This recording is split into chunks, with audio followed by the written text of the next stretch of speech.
Hey everyone, a new version of GameNative has been released, and it now includes integration with lossless scaling. Using it is pretty simple. Just go into the game settings, open the graphics tab, and enable LSFG. After that, start the game and it'll be enabled by default. On the left, you'll see the DXVK HUD showing the real FPS, and on the right, the GameNative overlay showing the boosted FPS. To change settings, open the quick menu. Here you'll find the FPS Target, the FPS Limiter, and the Frame Multiplier. The multiplier works by dividing the target FPS. For example, if you set the target to 120 with a multiplier of 2, your base FPS will be 60. If you set the target to 90 with a multiplier of 3, your base FPS will be 30.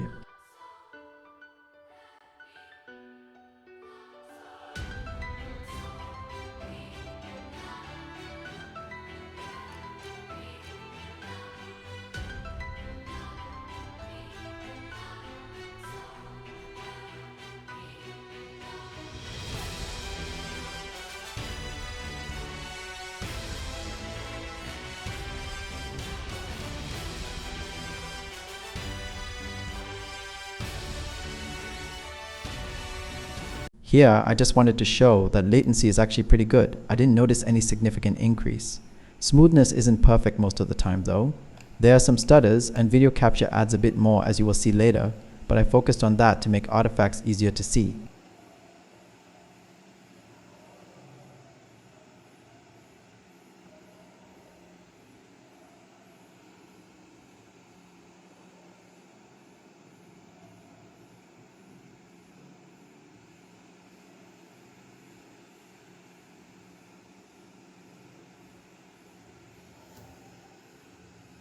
Here we have a base FPS of 30 multiplied by 2. Again, keep in mind the capture adds some extra stutter.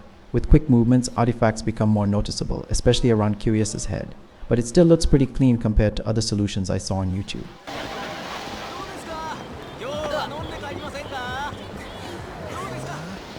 With a higher base FPS, the artifacts become less visible.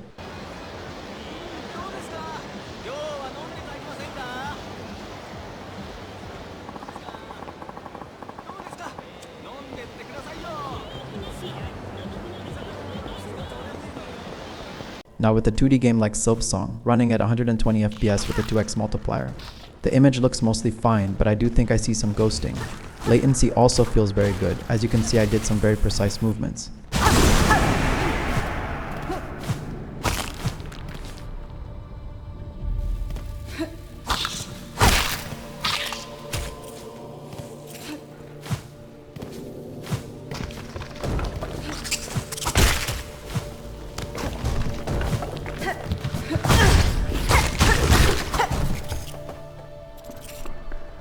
Now a 3D game with simpler graphics, pushing it further with a 3x multiplier to reach 90 FPS. Artifacts are not very visible here even though we went into an extreme scenario, though some camera movements have very noticeable stutters.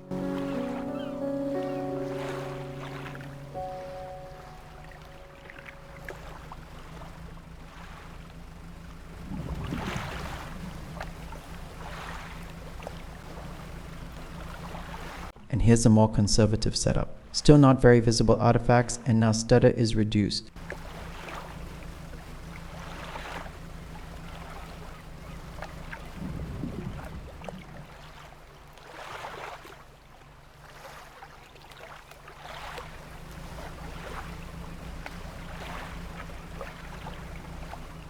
In Daemon X Machina, we can spot some artifacts with this preset, but overall it still looks quite promising.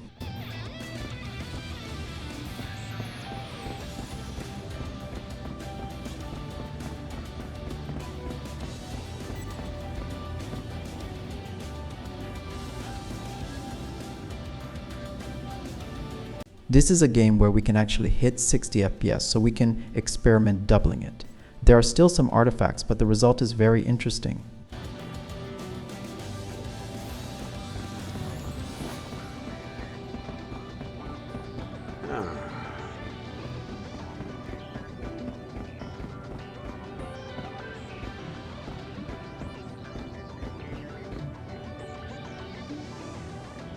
And lastly, replaced.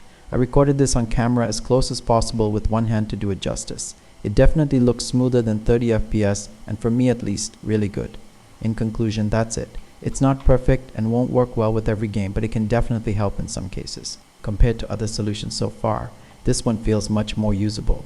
Latency is also impressive, and hopefully it stays that way with future LSFG updates. You can also give it a try and let me know your results.